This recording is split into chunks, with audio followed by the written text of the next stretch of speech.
ही सवय तुम्हाला पण आहे की नाही?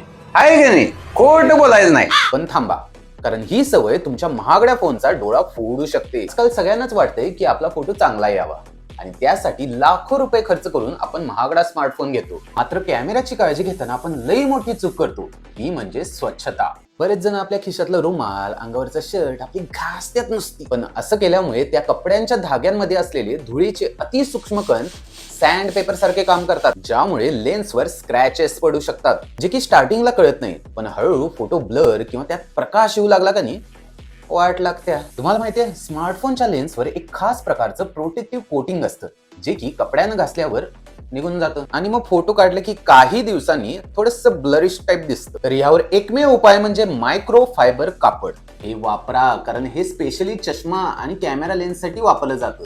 पण चुकूनही घरातला टिश्यू पेपर, जाड टॉवेल किंवा सॅनिटायझर अजिबात वापरू नका. पण पहिला सांगितल्याप्रमाणे जुन्या सवयी बदलल्या, आळशीपणा सोडला तरच तुमचा स्मार्टफोन जास्त काळ टिकू शकतो.